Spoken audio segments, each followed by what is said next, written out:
Bonjour, bienvenue sur les clés du discernement. Dans cette vidéo, je vais tenter euh, de bien établir déjà la question de l'asymétrie reproductive et ensuite discuter des implications ou des questions du coup qu'on devrait se poser en termes de souveraineté individuelle, chacun, chacune, et également du coup en termes de structure familiale. C'est parti!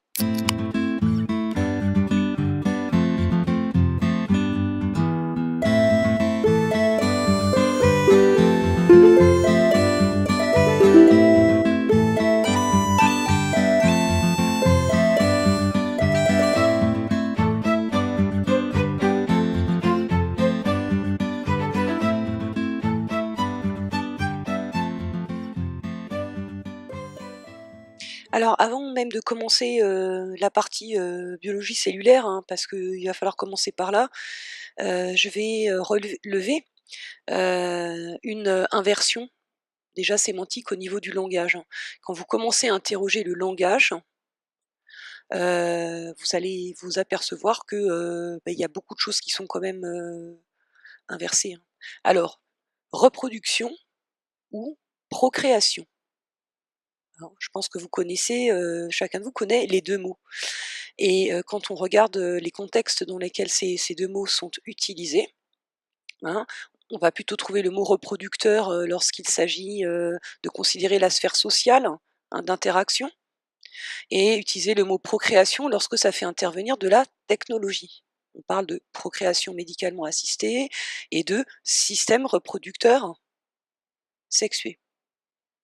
Maintenant si vous revenez à l'étymologie même du mot, reproduction, reprographie, copier-coller, CTRL-C, CTRL-V. Vous voyez ce que je veux dire? Alors que procréation, création active consciente. Donc vous voyez bien que le sens incarné dans la vie de ces 2 mots ont été inversés. Si vous décidez de créer un autre corps par la sexualité, en pleine conscience, vous êtes réellement en train de procréer. Vous n'avez besoin d'aucune technologie. Par contre, reproduction, je reproduis, je refais, je clone, j'utilise la technologie. Donc il y a une inversion là.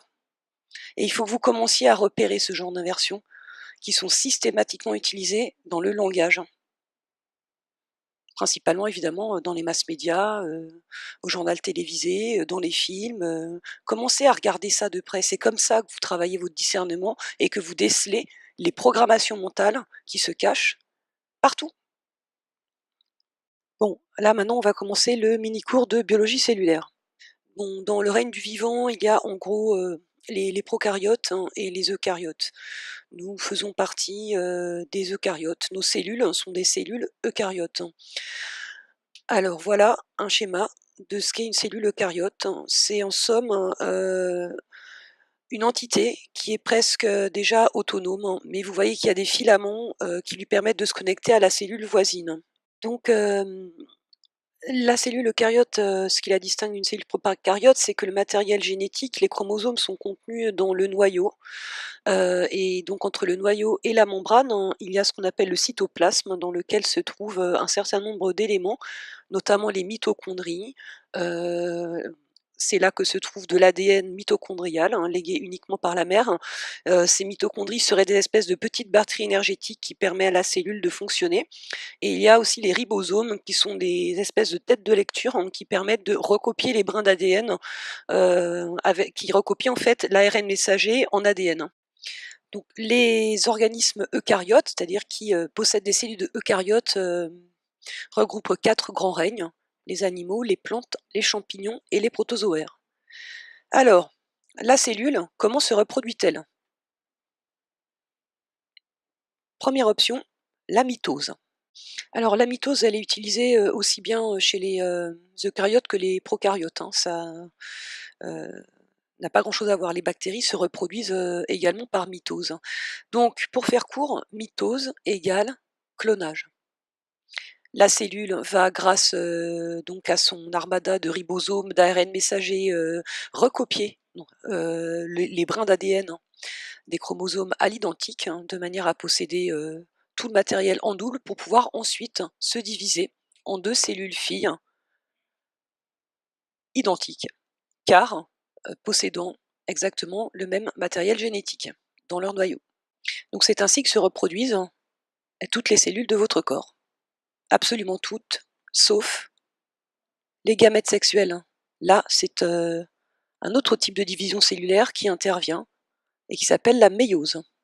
Donc la méiose signe l'apparition de la reproduction sexuée, qui est une grande invention de la nature et qui concerne principalement les eucaryotes. Et je ne vais pas rentrer là, dans cette vidéo, dans le débat de savoir si cette création, cette nature est entièrement une fausse création, totalement démiurgique. Bon, on verra ça, on ajoutera ce degré de complexité plus tard dans les vidéos. Pour le moment, on va se concentrer à essayer de comprendre le monde qui nous entoure, ce que ça nous dit de nous-mêmes. Donc la reproduction sexuée est intervenue, je ne sais plus trop quand, mais constitue un avantage reproductif intéressant parce que là, il va y avoir un brassage génétique qui va être permis grâce à un autre mécanisme qui s'appelle la méiose. Je vous mets le dessin de la méiose. Donc contrairement à la mitose où on va recopier à l'identique le matériel génétique d'une cellule, là il va y avoir un brassage, puis une division qui va se faire au hasard. Et donc, à la fin, les cellules filles, le contenu chromosomique de leur noyau ne seront plus identiques. C'est de cette manière que sont formés les gamètes sexuels chez les mammifères, en l'occurrence, donc chez nous. C'est la méiose qui prend place dans les ovaires pour la femme, pour former les ovules, et c'est également la méiose qui intervient pour former le contenu d'un spermatozoïde. C'est la raison pour laquelle, dans un spermatozoïde, pour ce qui concerne le chromosome sexuel, on aura soit un chromosome X, soit un chromosome Y. Pour les personnes qui ne le sauraient pas, l'espèce humaine possède dans les noyaux de ses cellules 23 paires de chromosomes. La 23e paire étant la paire de chromosomes sexuels, qui est homozygote avec 2 chromosomes X chez la femme, et hétérozygote avec un chromosome X et un chromosome Y chez l'homme. Alors, lors de la fécondation, ce qui va se passer, c'est que le spermatozoïde va pénétrer dans la membrane de l'ovule, le flagelle se détache, il perd tout et seul le contenu en fait de son noyau va être conservé et venir fusionner avec le contenu du noyau de l'ovule.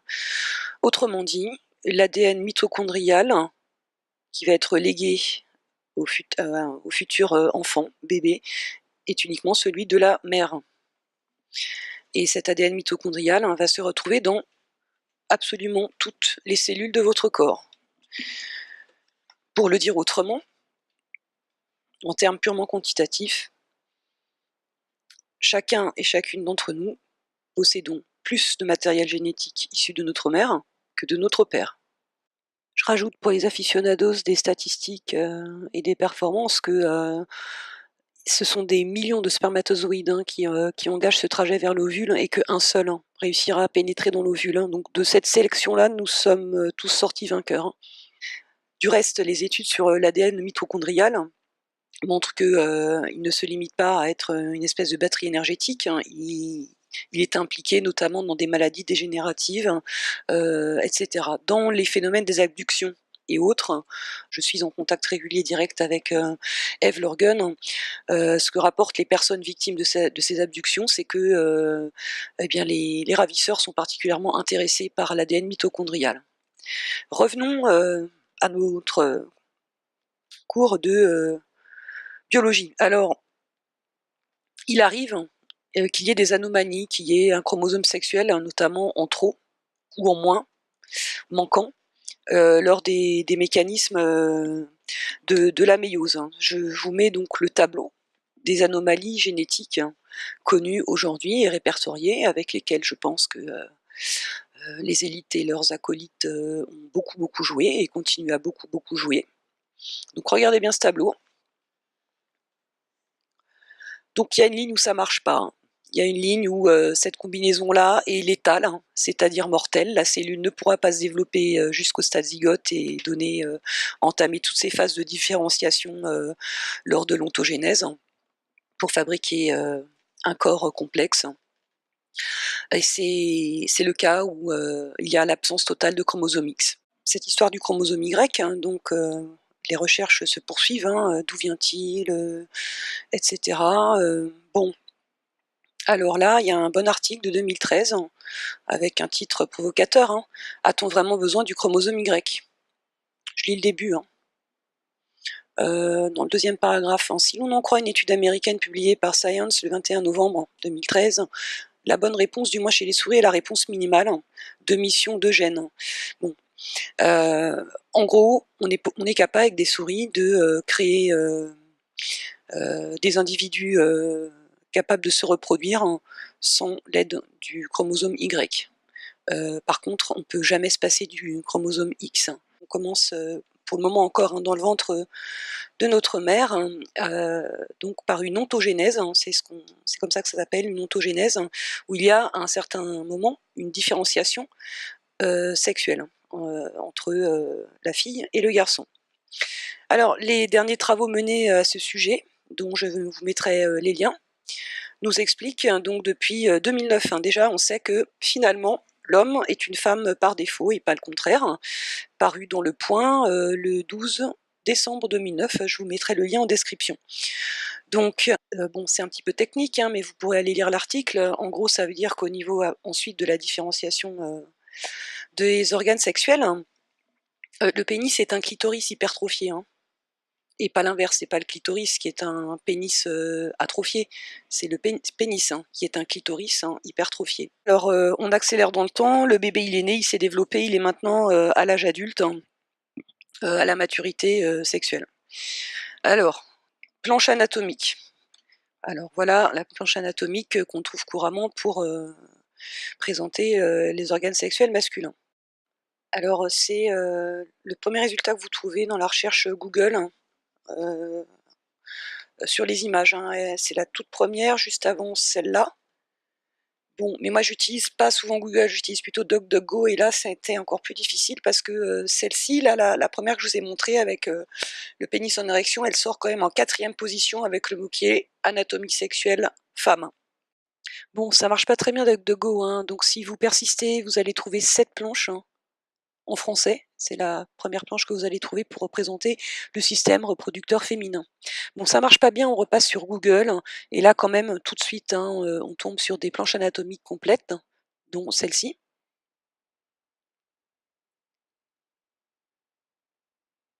Et puis celle-ci en coupe latérale. Bon, pour celles et ceux qui ne le sauraient pas, hein, si maintenant le clitoris est représenté sur toutes les planches anatomiques, c'est grâce au travail d'arrache-pied des féministes de la seconde vague, hein. Donc ça n'a pas fait que des malheureux et des malheureuses, enfin surtout pas que des malheureux, parce que je pense que les femmes n'ont jamais vraiment ignoré qu'elles avaient un clitoris. Elles ont juste fait semblant de faire croire à leur mari qu'elles n'avaient pas choisi, qu'elles ne le savaient pas, je pense, hein. Bon, alors vous avez compris que dans le monde dans lequel on est, absolument rien n'est neutre, ni fortuit. Le fait que aujourd'hui, si on s'intéresse simplement à l'appareil reproducteur sexué humain, qu'on tombe principalement sur d'abord sur un sexe d'homme en érection et sur des planches anatomiques pas forcément très bien représentées pour ce qui concerne les femmes. Et j'ai déjà quelques hommes qui m'avaient fait remarquer qu'ils n'avaient pas très bien compris les planches anatomiques féminines et qu'ils pensaient que c'était mal représenté ou en représenté de manière androcentrée. Euh, euh, donc qu'est-ce que ça nous indique tout ça? Que nous sommes bien effectivement dans une société à la représentation guerrière, productiviste et reproductiviste. Je m'explique. Je n'ai aucun problème avec l'érection masculine. Le problème est lequel? C'est que c'est le pilier de la virilité socialement construite. C'est ça le problème. Du reste, je ne pense pas qu'un homme passe la majeure partie de sa vie avec le sexe en érection, pas plus qu'une femme ne va passer la majeure partie de sa vie en gestation. Donc représenter avant tout l'appareil sexuel masculin de cette manière, c'est aussi absurde que d'avoir supprimé la spécialité gynécologie médicale pour les femmes et de n'avoir conservé que l'obstétrique qui ne s'occupe que de la femme enceinte. À un moment donné de notre histoire commune, il a été décidé que ce qui était visible et manifeste était plus important que ce qui était invisible et non manifeste. Au cours de cette histoire humaine, nos sens subtils se fermant de plus en plus pour ne se concentrer que sur ce qui était visible, il a été très vite, je pense, décidé que, en plus, ce qui était visible et manifeste et qui pouvait pénétrer dans l'autre et prendre le pouvoir sur l'autre, c'est ce qui allait être le plus important et le centre de toutes les représentations symboliques. Donc, que vous le vouliez ou non, que ça vous fasse plaisir ou non, nous sommes bien toujours dans un système phallocrate, androcentré. Bon, alors maintenant, on va se livrer au jeu des ressemblances.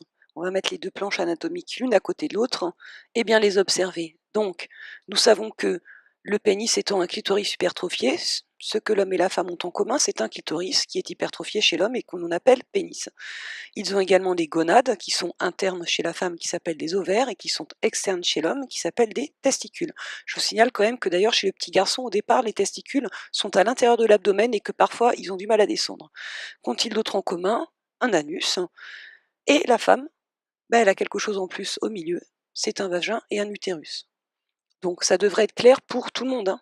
Être une femme, biologiquement, c'est avoir quelque chose en plus. Donc c'est le moment de spécifier ma ligne de fracture, une de mes lignes de fracture principales, avec les féministes radicales, qui par ailleurs fournissent un travail d'analyse jusqu'à un certain niveau qui est remarquable et très juste et très opérant pour comprendre ce qui se passe dans la sphère sociale entre les femmes et les hommes. Mais lorsqu'elles pondent des articles qui titrent de manière provocatrice le vagin n'est pas un organe sexuel, pas plus que l'anus ou la bouche. Je ne suis pas d'accord. J'ai essayé d'en discuter avec elle, mais ça n'a pas vraiment été possible. J'ai laissé tomber. Et du coup, je ne leur ai pas posé la question qui me brûlait les lèvres en considérant un partage en fait vidéo que l'une d'entre elles avait mise sur le site, filmant l'accouchement en pleine mer d'une baleine. J'avais fortement envie de leur demander, mais dans le cas de la baleine, le vagin, c'est un organe sexuel ou pas? Voilà, bon, tout ça pour vous dire que les incohérences que je tente de lever, eh bien, je les lève aussi bien lorsque ça concerne les hommes que lorsque ça concerne les femmes, et dans le cas des féministes et on ne peut pas leur en vouloir, Moi, je ne leur en veux pas, étant donné la somme de souffrance, que les femmes ont derrière elles et continuent à avoir encore aujourd'hui. Qu'elles puissent être aveuglées par cette souffrance, au point de commencer à faire des constructions mentales totalement incohérentes. Parce que encore une fois, nous sommes tous contaminés et la seule chose qu'on peut faire, on est pour exercer sa souveraineté individuelle, c'est se décontaminer soi-même. Ça demande beaucoup d'intégrité intellectuelle et de courage aussi. Passons aux questions qui préoccupent peut-être plus, mon auditorat. Dans le phénomène des abductions et vous pouvez, aller regarder d'ailleurs la chaîne de Rachel Fortin qui est une hypnothérapeute qui met en ligne, certaines sessions de dépollution. Bon, il est rapporté. Je suis en contact, régulier avec, Eve Lorgen aussi. Bon, il est rapporté dans le cas des abductions, pour les programmes d'hybridation et autres, que, une femme qui va être abductée pour ces programmes, donc elle va être donc violée, mise enceinte contre sa volonté, avoir vivre en plus une fausse couche, et il y a aussi des témoignages de sages-femmes pas mal, dans le genre, Les fausses couches, de trucs vraiment bizarres, mais bon, elles se la ferment, parce que leur boulot est en jeu. Bon, mais ce qui est rapporté, c'est que la femme qui va être, ciblée pour ce genre de programme, elle va pas être abductée une seule fois elle, elle va être abductée pour, l'insémination, elle va être abductée pour la mise en contact déjà avec, le géniteur, heu ensuite pour l'insémination éventuellement et puis elle va être abductée à nouveau par la suite pour être mise en contact avec ses enfants. Vous savez pourquoi? Eh bien parce que, ils ont quand même constaté avec tous leurs petits essais, leurs petits joujoux que, ça marche mieux quand même, quand l'embryon il a été porté, le plus longtemps possible dans le ventre d'une femme. Ça marche quand même mieux qu'en tube à essai, hein. Bon, donc ils ont, beau avoir certainement déjà, fait tous les essais qu'il faut pour câbler utérus artificiel, cerveau humain, pour simuler l'activité cérébrale d'une femme en vie, sans quoi, ça marche pas non plus l'ontogénèse, hein, s'il y a pas un cerveau humain qui envoie plein de stimuli, hem, à l'embryon, il se développe pas non plus. Donc ils ont certainement beaucoup joué avec tout ça. Je pense quand même que sous le coude, hein, ils se garderont quand même toujours quelques ventres, hein, bien vivants pour, être, certains quand même, augmenter, leur rentabilité, de productivité en termes, de, choses humaines. Bon, mais ça ne s'arrête pas là. La femme qui va être ciblée pour ces programmes, généralement, avant la naissance, hein, heu, eh bien, que va-t-il lui arriver par la suite? Elle va être, du reste abductée pour être mise en contact par la suite avec, ses enfants, hein, hybrides ou non. Parce qu'ils ont constaté aussi que, l'enfant se développait mieux quand même, hein, quand il était mis en contact avec sa mère biologique. Ah, il y a même un cas de love bite, comme ça, étudié par, Eve Lorgen entre un agent du FBI, et une femme. J'en parlerai dans d'autres, vidéos. Mais tout ça pour vous dire que dans le cas des love bites, hein, qui ont, dans certains cas, un objectif, d'étudier, en fait, la reproduction humaine, vous voyez les conséquences, hein, en termes de vécu, hein, sur la femme et sur l'homme, c'est pas exactement la même chose, hein. L'homme, il va vivre une grande frustration amoureuse, la femme, elle va vivre beaucoup plus que ça, hein. Alors encore une fois, il s'agit pas de faire un concours, hein, il faut sortir de cet, esprit-là de compétition, hem, il faut rentrer dans l'ère de la compréhension et pour comprendre quelque chose, parfois comparer les vécus, c'est important. Et clairement dans ce jeu, hein, le vécu, est très différent, hein, selon qu'on soit, un homme ou une femme, de naissance, hein, et du coup, hein, les traumas étant différents, le travail à faire aussi de guérison, de récupération de son énergie, il va aussi être différent.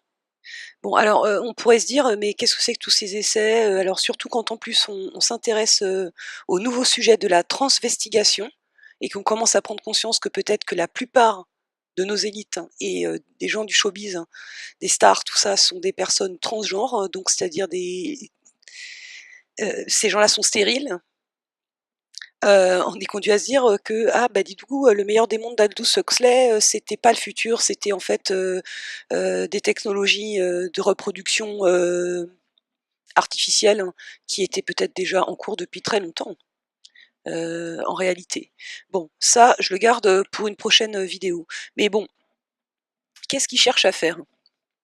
Parce quand on voit tous ces essais, on pourrait se dire: «Mais ils ont vraiment rien compris ou quoi, à ce que c'est que, un être humain?»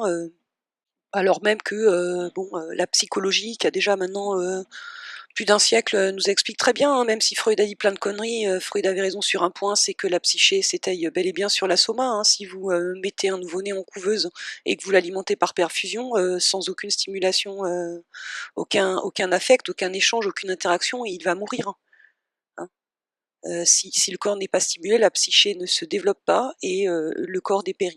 Bon, avec, tous les orphelins qu'on a fabriqués, pendant, la Seconde Guerre mondiale, et tous les essais qui ont pu être menés dans les orphelinats, et cetera, on sait, hein, quand même, hein, un enfant qui n'a pas, la qualité de soins, adéquate, il va très mal se développer, on fabrique, quasiment, une personne, à moitié invalide et débile, hein. Enfin débile dans le sens, qui n'aura pas de capacité cognitive, normale, hein. Bon, alors que cherche-t-il à faire avec tout ça? Je pense que ce qu'il cherche à faire, c'est à voir s'il pourrait contraindre d'une manière plus avantageuse pour eux, une autre anatomie que nous ne savons plus voir, hein, et qui est l'anatomie subtile. Je précise, mais ça c'est encore discuté dans d'autres vidéos, que même cette anatomie subtile est une construction et c'est une cage, hein, énergétique, hein. Bon, mais ce qu'ils veulent, hein, c'est nous faire passer dans une autre cage, et je pense que, là, du coup, enfin, la cage actuelle, la triade, corps, mental, hem, âme, n'est plus suffisante, hein. Donc je pense que c'est ça qu'ils cherchent à faire. Alors, quelle est l'anatomie subtile, que nous avons aujourd'hui? Bon, voilà, hein. Ça, je pense que la plupart de l'auditorat la connaît. On peut même la photographier avec l'effet Kirlian. Cette anatomie subtile-là existe bel et bien. Et alors, si je pense que quand on vient s'incarner dans le corps d'une femme, hein, quand l'âme descend, je pense qu'elle contient quand même, il lui faut un petit peu d'énergie, si vous voulez, aurique, pour descendre. Mais après, la construction des corps subtils de l'enfant en gestation, vous avez compris qu'on est dans un système hein, de chaîne alimentaire, de prédation, le plus gros mange le plus petit. Et l'enfant, il va donc étayer ses corps subtils. Il va falloir qu'il les construise. Eh bien, à votre avis, ça va concerner qui ça? Eh ben, ça va concerner la mère biologique hein, ou la mère porteuse, hein, puisqu'on en est là aujourd'hui. C'est sur les corps subtils hein, de la femme qui porte l'enfant que l'enfant va commencer à construire ses propres corps subtils. Alors, que nous disent nos amis les Chinois avec leur théorie du Qi à ce propos? Donc le Qi, c'est l'énergie vitale hein, dont un individu autonome dispose et qui doit circuler dans le système méridien pour conserver hein, la santé et la longévité. Mais comment ce Qi-là finalement se constitue? Il se constitue d'abord par le Yuan Qi, qui serait ce que j'ai dit précédemment, l'énergie nécessaire pour venir hein, de l'origine, sachant que l'origine est trouble, hein, vous avez bien compris. Hein. Et le Xing Qi, qui est l'énergie séminale, hein, c'est-à-dire eh bien l'énergie des gamètes sexuels hein, légués par les parents. Cela dit, je pense que ce qu'ils oublient de dire, hein, les Chinois, ou de voir, hein, c'est que je pense que la quantité de Qi qui est mise en jeu et léguée par la mère, hein, eh ben, elle est bien plus importante que celle du père. Hein. Donc, ce qu'ils savent aussi, du coup, depuis très longtemps, c'est que ce qui va provoquer une mort prématurée chez la femme, c'est un trop grand nombre de grossesses. Hein. Et chez un homme, c'est un trop grand nombre d'éjaculations. De la même manière, l'appareil psychique ne commence pas à se construire après que l'enfant soit né, il commence à se construire dans le ventre de la mère, hein, à la phase fœtale, une fois que tout le système perceptif est en place hein, et peut être traité par le cerveau. Et un des trucs qu'il n'aime pas du tout, l'appareil psychique humain, c'est d'être brusqué. C'est de devoir s'adapter à des situations, à des changements trop brutaux. Hein, si c'est trop rapide et trop violent, bah, ça va aller alimenter la couche, inconsciente et subconsciente, hein. C'est ce qu'on appelle le trauma et bon, vous avez sûrement déjà enquêté sur, MKUltra, le programme Monarch et la programmation mentale, basée sur le trauma.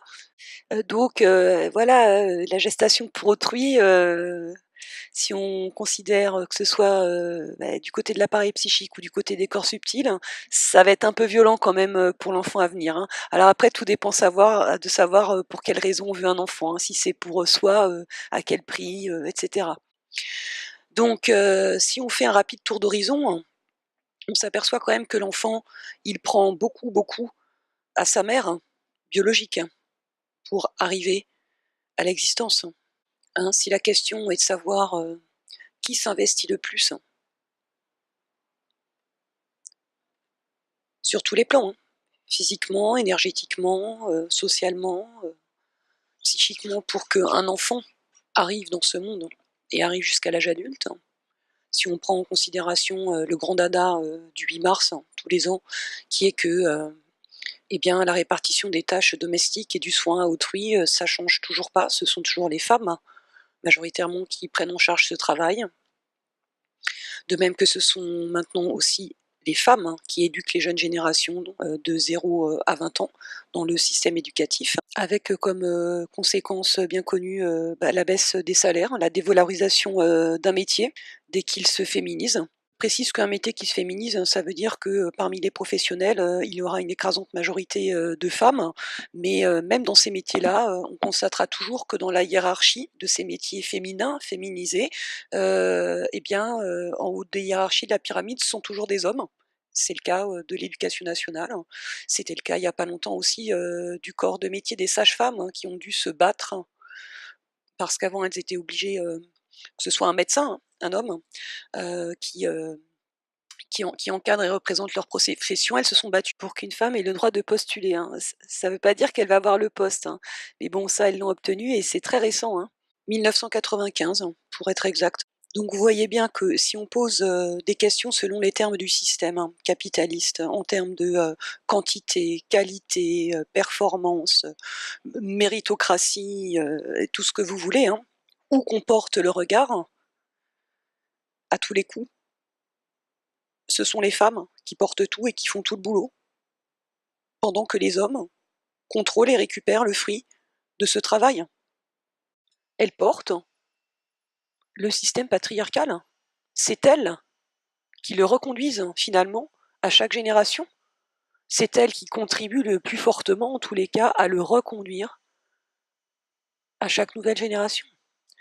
Seconde grande ligne de fracture que j'ai avec les féministes, qui attaque Pierre Bourdieu pour son ouvrage La domination masculine, où il met en évidence que c'est quand même bien par le consentement des femmes à se soumettre, hein, que ce système perdure et se perpétue.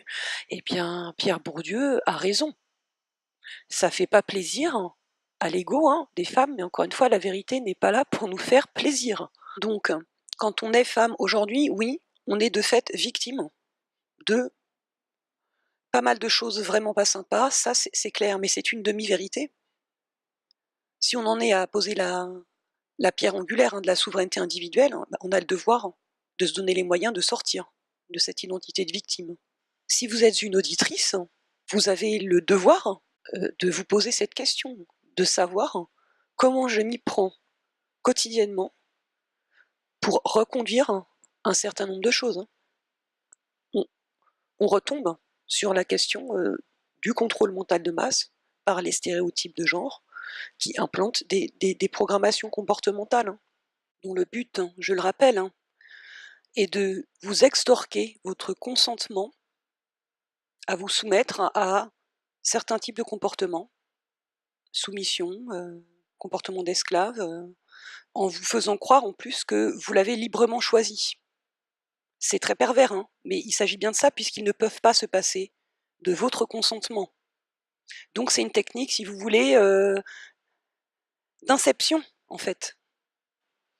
Et là, c'est là qu'est, pour chacun, chacune, hein, notre zone de liberté, de libre arbitre et d'exercice de notre souveraineté à travers la créativité. Je ferai ultérieurement 2 vidéos, l'une à l'intention des femmes pour les aider à une introspection consciente, hein. Et puis il y en aura une autre à l'intention des hommes, hein, qui fera le même travail, hein. Comment je m'y prends sans même m'en rendre compte, hein, tous les jours en fait, hein, pour ignorer un certain nombre de comportements chez moi qui s'avèrent, lorsqu'ils sont envoyés à une femme, être des comportements de domination, hein.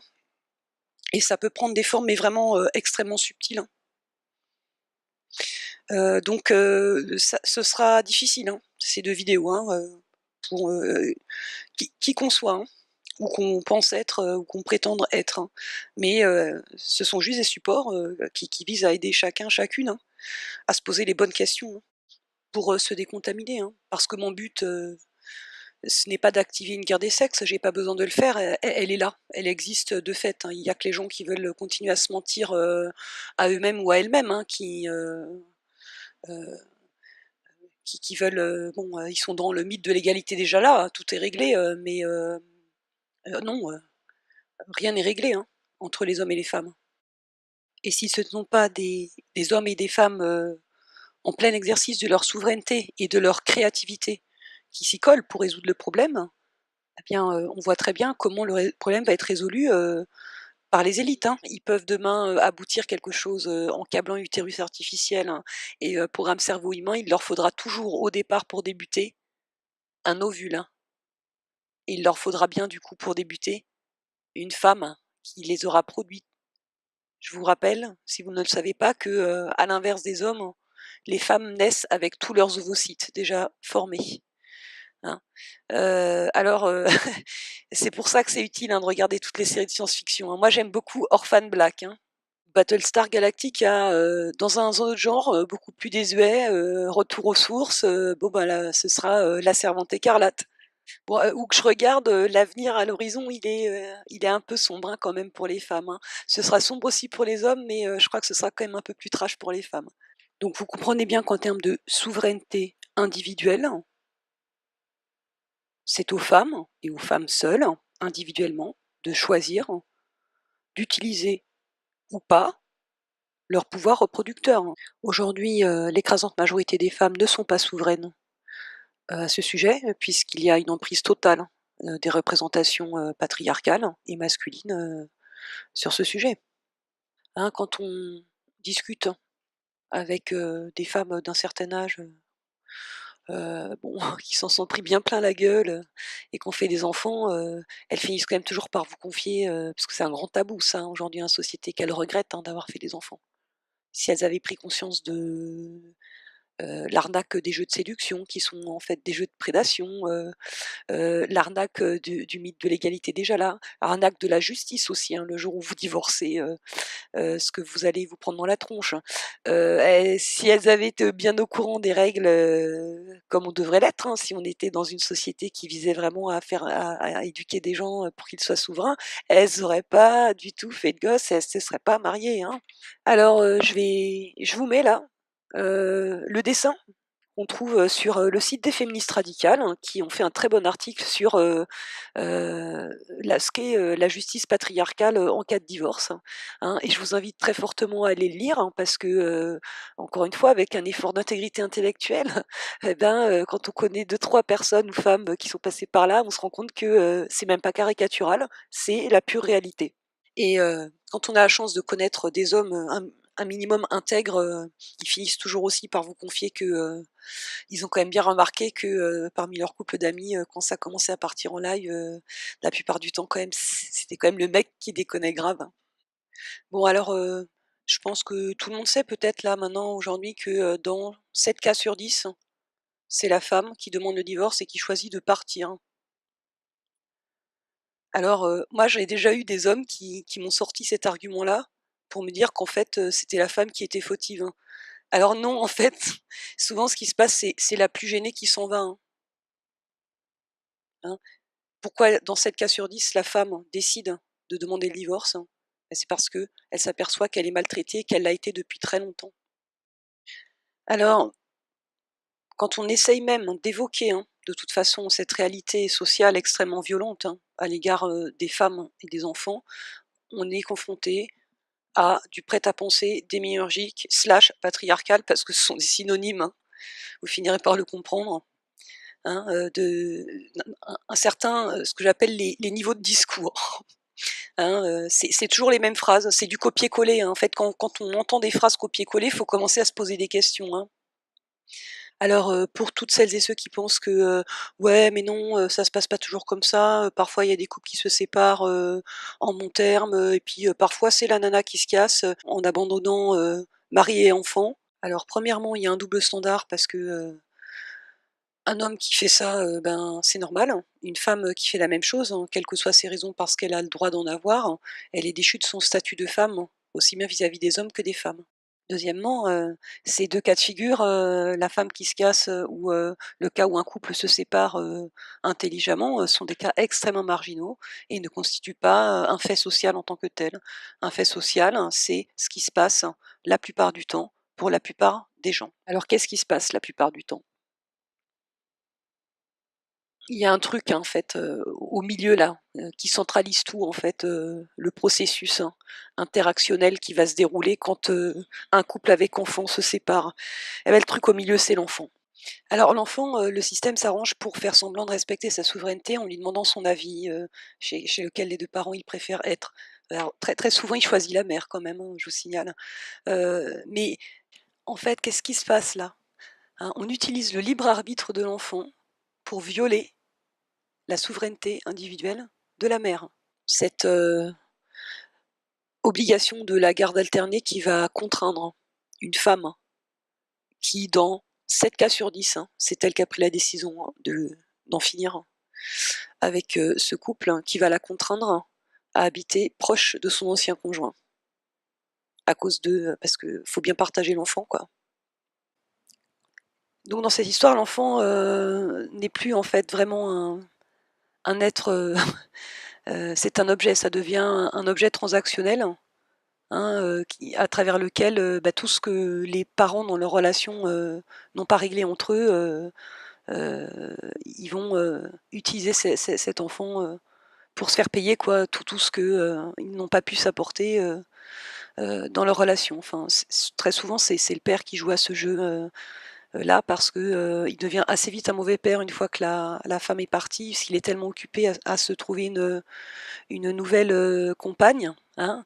Dans, 90 des cas, dans l'année qui suit une séparation, l'homme, est déjà, remaqué, en couple dans l'année qui suit, alors que, bah, la femme, qui est, seule avec son ou ses gamins, elle est en train de se palucher là le billard français de la justice patriarcale, mais si jamais elle avait envie, hein, de se trouver un autre compagnon, on va dire qu'elle est un petit peu overbookée, elle a pas vraiment le temps, hein. Alors si vous pensez que, tout ça c'est largement compensé par les pensions alimentaires que versent les pères, je vous invite vraiment, vraiment à vous intéresser, à l'ouvrage de Christine Delphy, sur, l'économie domestique, où elle met très bien en évidence que, ben, en fait, finalement, le divorce, c'est une continuation du contrat de mariage, lequel déjà en lui-même, est en fait, une prostitution légale, hein. C'est rien d'autre que ça. Donc vous voyez bien, hein, le problème qu'on a sur la table, hein. C'est que si on veut, en termes de parentalité, décliner cette chose, hein, sous le code de la propriété de notre système actuel, hein, et donc donner, des droits de propriété égaux au père et à la mère, hein, à tous les coups. On a, bah, la souveraineté individuelle, de la femme, hein, de la mère, hein, bien souvent, qui est, totalement ignorée. Les femmes sont toujours perdantes, hein. Ça, c'est une certitude, hein. Hein, qu'elles soient, mariées avec enfants, divorcées en cellule, monoparentale, avec enfants, qu'elles aient eu la garde de l'enfant ou qu'elles soient, célibataires sans enfant comme moi, heu, c'est difficile, hein. Or à la lueur des éléments que j'ai présentés, dans cette vidéo, il apparaît très clairement que le rôle de la femme, hein, et de la mère est parfaitement incontournable, hein, sur tous les plans. Sur le du point de vue physique, où elle va léguer un matériel génétique nécessaire par l'ADN mitochondrial et un chromosome X, hein, sans lequel, il peut même pas y avoir, d'enfant au bout du compte, hein, mais également sur le plan, psychique et éthérique. Je vais le formuler autrement. En termes de parentalité, la maternité elle est de fait, elle est complète, hein, et elle est, comme on vient de le voir dans cette vidéo, incontournable, hein, pour qu'un être arrive dans ce monde, hein. Et la paternité, quant à elle, hein, est le fruit d'une construction sociale, hein.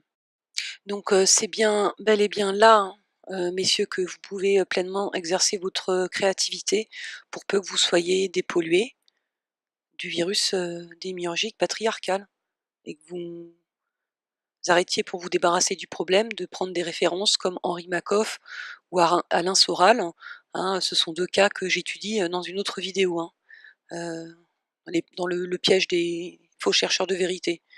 Une personne, hein, qui se sent investie dans cette quête de la souveraineté individuelle a le devoir, hein, de se poser cette question et d'imaginer, hein, ce que ça pourrait être, hein, véritablement un couple, hein, où la souveraineté individuelle de chacun, avec ses capacités, différentes, hein, concernant la reproduction, soit respectée. En tous les cas, si on est attaché à la souveraineté individuelle, la sienne, hein, mais aussi, celle, de l'autre, hein, et l'autre avec un A majuscule si vous êtes un homme, c'est la femme. On ne peut pas vouloir contrôler, du coup, ni son corps, hein, ni son esprit, ni quoi que ce soit, et encore moins, sa sexualité et son pouvoir reproducteur. C'est précisément, je pense là, hein, sur l'ordre, de la structure familiale, hein, que nous avons la possibilité d'inventer et de créer quelque chose, hein, qui conviendrait aussi bien aux hommes qu'aux femmes. Parce que, vous avez bien compris, hein, il y a personne qui va venir nous sauver, et nous donner à la petite cuillère la recette pour cesser, toutes ces violences, hein. C'est à nous, hein, d'imaginer, des solutions créatives, hein, et donc, comme, le miracle va pas être de mise, hein, il va falloir, imaginer, une période de transition, quoi, hein, mais, ce qui est certain, c'est que nous sommes aujourd'hui dans des structures, conjugalisées, patriarcales, où le contrôle mental du virus démiurgique est total, hein, et a colonisé le cerveau aussi bien des hommes que des femmes. Si on reste là-dedans, on va tous y rester, hein, dans notre bêtise. Donc je veux bien croire, hein, que le couple homme-femme puisse être un idéal à atteindre, hein, pour l'humanité, hein, mais c'est pas du tout prêt, hein. Allez voir les travaux de l'anthropologue culturelle Agnès Echen, hein, sur les sociétés conjugalisées et non conjugalisées, hein. Toutes les sociétés conjugalisées sont violentes à l'égard des femmes et comportent ce qu'on appelle, on est dans une culture du viol. Mais il existe d'autres structures.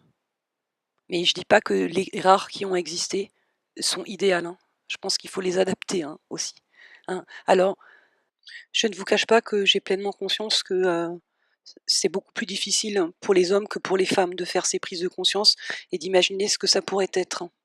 Donc je ne vais pas vous exposer, moi l'idée que j'ai en tête, en tout cas pas tout de suite, mais réfléchissez-y, hein, tout en ayant bien présent à l'esprit que si vous voulez faire une égalité arithmétique parfaite, soit vous faites le transhumanisme et ses promesses chimériques pour libérer les femmes, hein, du fardeau de la maternité, hein, soit vous continuez dans une structure patriarcale où les hommes contrôleront le corps des femmes en leur vendant, si besoin est, si elles se mettent à réclamer un peu de liberté, et cetera, en leur vendant un modèle, de ce que doit être le corps d'une femme, pour être désirable pour les hommes, enfin bref, en leur vendant un modèle de sexualité uniquement défini à travers le centre, un centre androcentré, à travers, ce que les hommes en attendent pour, leur, satisfaction sexuelle, la satisfaction de leurs propres besoins. Hein, il serait temps que, les femmes, se préoccupent, de leurs besoins à elles. C'est la seule manière, pour elles, hein, de, reconquérir, leur souveraineté. Ça, c'est votre partie à vous, mesdames. Et je sais que nous avons bien peu d'espace conversationnel, hein, pour, réfléchir à tout ça ensemble.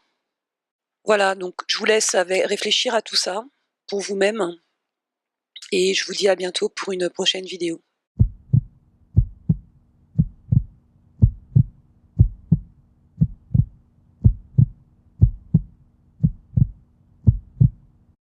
Je rends hommage à tous les hommes que j'ai croisés sur mon chemin, qui m'ont proposé une relation saine, respectueuse de ma personne et de ma souveraineté, et qui m'ont permis d'aller toujours plus loin dans ma compréhension. À bientôt.